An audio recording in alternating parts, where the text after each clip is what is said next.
पिछली वीडियो में हमने आपको व्यंजन संधि की जसत्व संधि के बारे में बताया था और जसत्व संधि के दो भाग होते हैं। पहला भाग आप पढ़ चुके हो, लिख चुके हो, समझ चुके हो। इसका दूसरा भाग देखते हैं।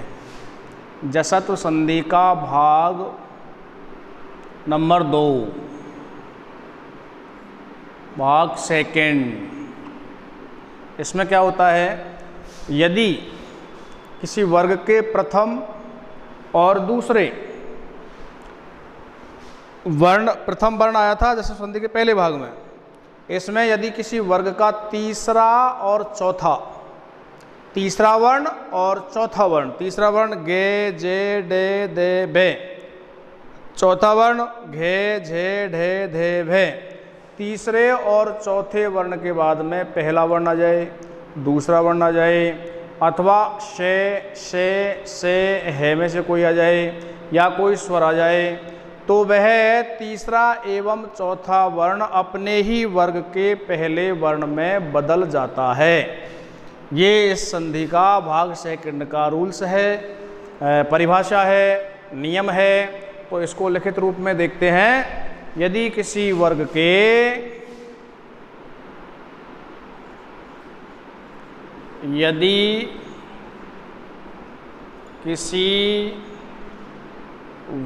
के तीसरे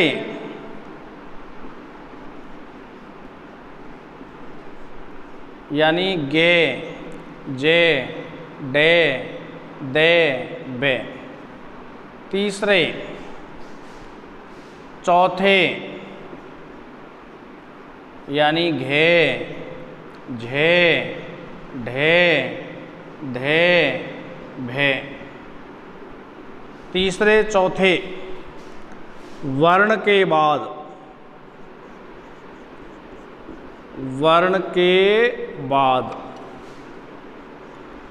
पहला वर्ण,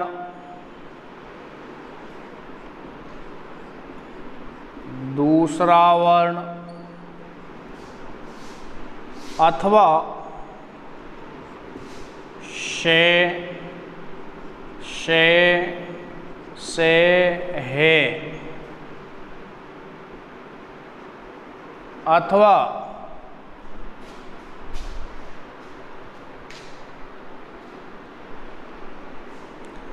वर्ण के बाद पहला वर्ण, दूसरा वर्ण अथवा से है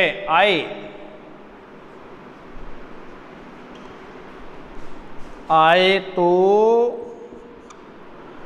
वह तीसरा और चौथा वर्ण अपने ही वर्ग के पहले वर्ण में बदल जाता है, पहले वर्ण में बदल जाता है।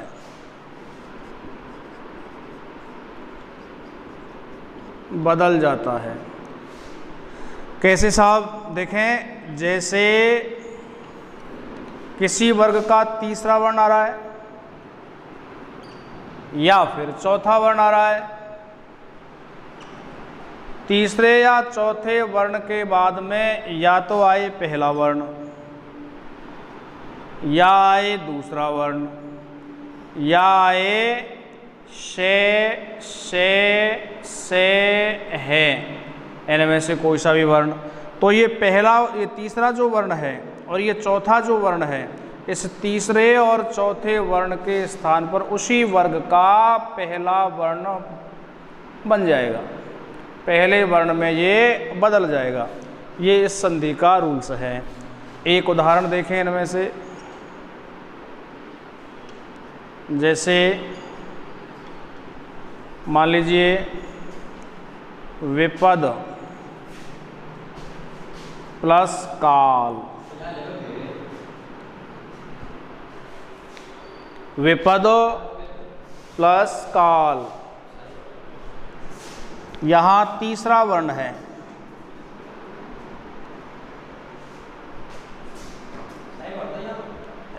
यहाँ तीसरा वर्ण है इसके बाद में पहला वर्ण आ रहा है, अतः इस तीसरे वर्ण का पहला वर्ण हो जाएगा विपेते काल, विपत काल। इसी प्रकार दूसरा उदाहरण, कुकुभो प्लस प्रांत, यहाँ चौथा वर्ण है, प्रे, इसमें पे पहला वर्ण है, अतः ये चौथा वर्ण जो है इसके स्थान पर इसी वर्ग का पहला वर्ण हो जाएगा पे। मिलाएंगे, कु कु भय के स्थान पर हो जाएगा पे प्लस प्रांत ज्यों के त्यों। मिला देंगे, पे के आगे कोई स्वर नहीं है, अतः आधा हो जाएगा कुकुप प्रांत। इसी प्रकार अन्य उदाहरण, ओदो प्लस पन्न, दे तीसरा वर्ण है, इसके बाद पे पहला वर्ण है, तो तीसरा वर्ण अपने ही वर्ग के पहले वर्ण में बदल जाएगा। ऊ इसका पहला वर्ण है ते प्लस पन्न ज्यों के त्यों। ऊ ते के आगे कोई स्वर नहीं है, ते आधा उत्पन्न। इस प्रकार से तीसरे और चौथे वर्ण के स्थान पर पहला वर्ण ही हो जाता है। एक और उदाहरण, जैसे विपद प्लस काल, ये तीसरा वर्ण है, इसके बाद में पहला वर्ण है, तो पहला ही वर्ण हो जाएगा विपत काल। एक अन्य सद प्लस कार,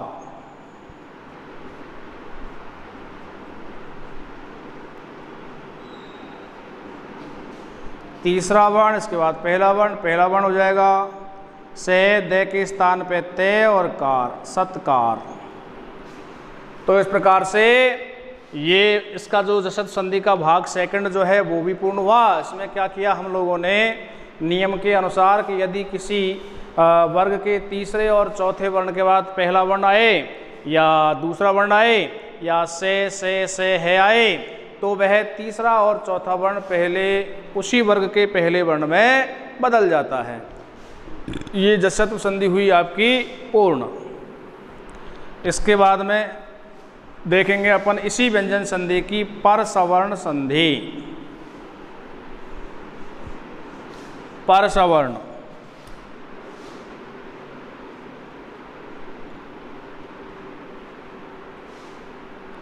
पर सवर्ण संधि, इसमें क्या होता है बेटो, यदि पद के अंत में पहला, दूसरा, तीसरा, चौथा, पांचवा वर्ण यानी 25 वर्णों में से कोई सा भी वर्ण आए, स्पर्श जो व्यंजन है, स्पर्श व्यंजन 25 होते हैं, क वर्ग, च वर्ग, टे वर्ग, ते वर्ग और पे वर्ग। तो इन कच टतप जो वर्ग हैं इनमें से कोई सा भी वर्ण आए और उसके बाद में पंचम वर्ण आए, तो वह पहला, दूसरा, तीसरा, चौथा, पांचवा वर्ण अपने ही वर्ग के पांचवें वर्ण में बदल जाता है। परिभाषित करें, यदि किसी वर्ग का पहला, दूसरा, समझने के लिए हिंदी में लिख देते हैं, पहला, दूसरा, तीसरा, चौथा या पांचवें वर्ण के बाद पांचवा वर्ण ही आए, तो वह पहला, दूसरा, तीसरा, चौथा और पांचवा वर्ण अपने ही वर्ग के पंचम वर्ण में बदल जाता है। यानी पहला वर्ण, दूसरा वर्ण, तीसरा वर्ण, चौथा वर्ण, पांचवा वर्ण, इसके बाद पांचवा वर्ण आए तो यह पांचवें ही वर्ण में बदल जाएगा। उदाहरण के लिए वाक प्लस मयम, यहाँ पहला वर्ण आ रहा है, इसके बाद पांचवा वर्ण आ रहा है, अतः ये पहला वर्ण है, ये पांचवें वर्ण में बदल जाएगा। वा, तो ये पहला वर्ण है, इसका पंचम वर्ण होगा के, खे, गे, घे, णे, ये वाला णे, प्लस मयम ज्यों के त्यों, मिला देंगे वा अणे आधा मयम, वांगमयम। इसी प्रकार अन्य उदाहरण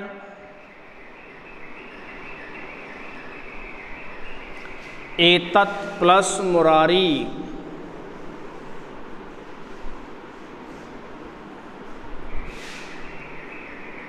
एतत्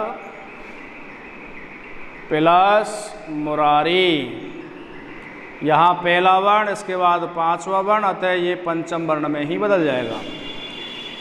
ए ते, और इस ते का पंचम वर्ण ते, थे, दे, धे, ने, प्लस मुरारी, ए ते ने आधा एतन मुरारी। इसी प्रकार अन्य उदाहरण षट प्लस मयूखा, टे पहला वर्ण है, ये पांचवा है, पांचवें में ही बदल जाएगा। टे का पांचवा वर्ण टे, ठे, डे, ढेणे, प्लस मयूखा, शेण आधा मयूखा, सण मयूखा। तो ये पंचम वर्ण में बदल जाता है। इसी प्रकार है एक अन्य उदाहरण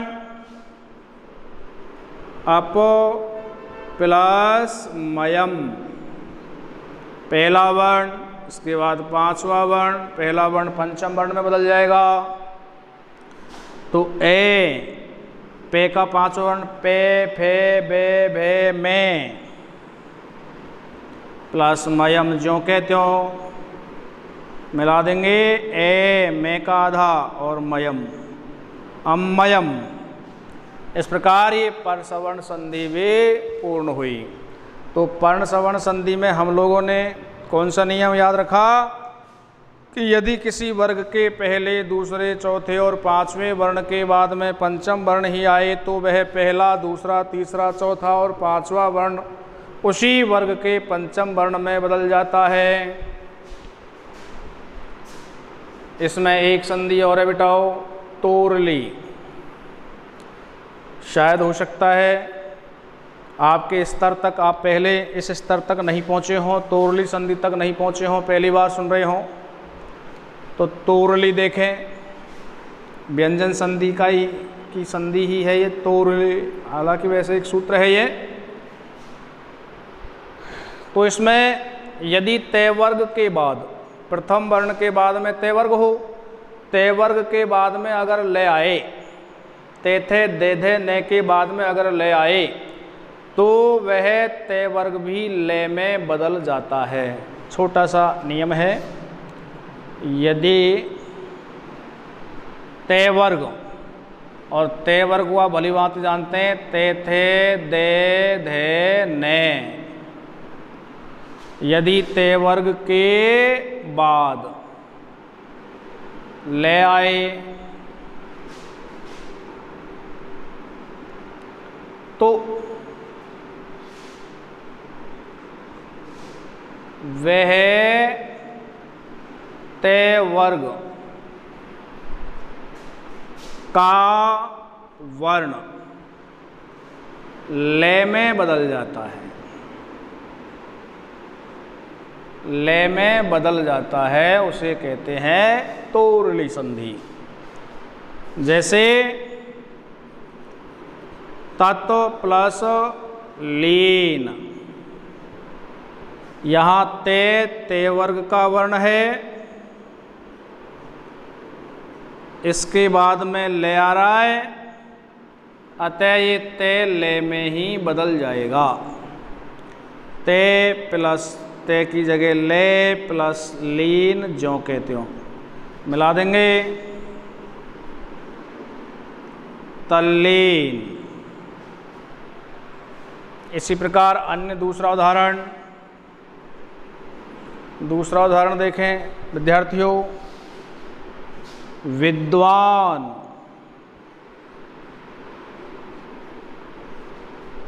प्लस लिखती,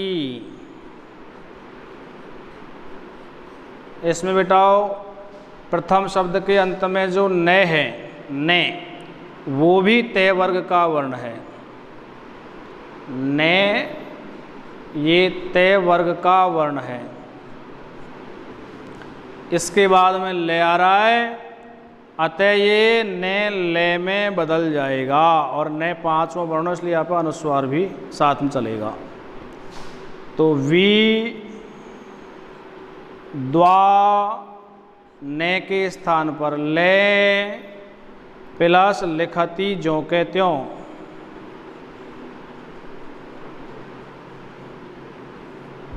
मिला देंगे। विद्वा ले आधा, फिर पूरा, विद्वा लिखते,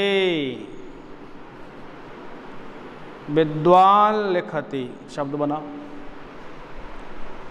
इसी प्रकार अन्य उदाहरण देखते हैं। तद प्लस लय,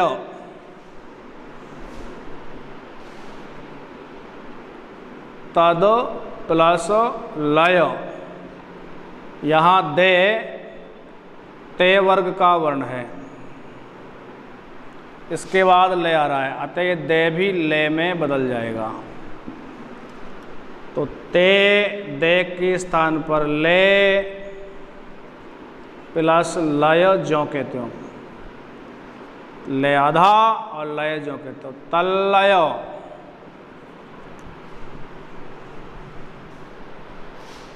इसी प्रकार चौथा उदाहरण। विलसत प्लस लंका, यहाँ ते वर्ग का वर्ण है, प्लस आगे आ रहा है ले, अतः ते के स्थान पर हो जाएगा ले। विलस और ते का हो गया ले, और लंका ज्यों के त्यों मिला देंगे। विलस आधा ले और लंका ज्यों के त्यों, विलसलंका, विलसलंका ये शब्द बनता है।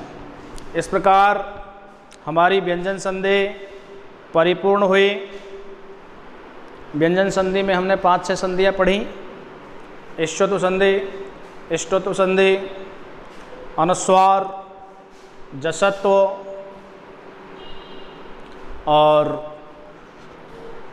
तोरली, परसवर्ण, ये संधियाँ इसमें पढ़े तो व्यंजन संधि हमारी पूर्ण हुई। इसके बाद में आता है बेटाओ विसर्ग संधि।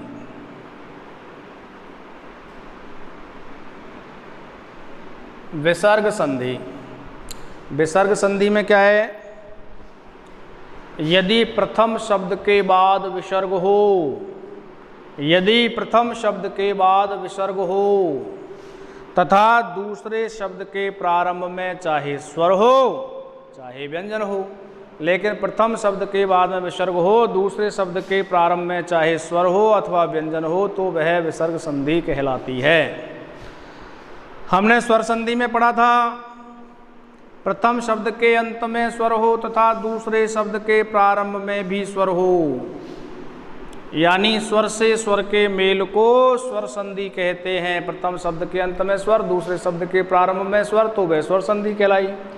व्यंजन संधि में पढ़ा, प्रथम शब्द के अंत में व्यंजन, दूसरे शब्द के प्रारंभ में व्यंजन या स्वर, तो स्वर से व्यंजन, स्वर से स्वर अथवा स्वर से व्यंजन के मेल को व्यंजन संधि कहते हैं। विसर्ग संधि में आ रहा है कि प्रथम शब्द के अंत में विसर्ग हो तथा दूसरे शब्द के प्रारंभ में चाहे स्वर हो चाहे व्यंजन हो, उसे विसर्ग संधि कहते हैं। यदि प्रथम शब्द के अंत में, यदि प्रथम शब्द के अंत में विसर्ग हो तथा दूसरे शब्द के प्रारंभ में, तथा दूसरे शब्द के प्रारंभ में स्वर या व्यंजन हो, तो उसे विसर्ग संधि कहते हैं। यदि प्रथम शब्द के अंत में विसर्ग हो तथा दूसरे शब्द के प्रारंभ में स्वर या व्यंजन में से कोई भी हो, तो उसे विसर्ग संधि कहते हैं। प्रथम शब्द के अंत में विसर्ग होना आवश्यक है और दूसरे शब्द के प्रारंभ में चाहे स्वर हो या व्यंजन हो, तो निश्चित रूप से वह विसर्ग संधि कहलाती है। अब चर्चा करते हैं विसर्ग संधि के प्रकार।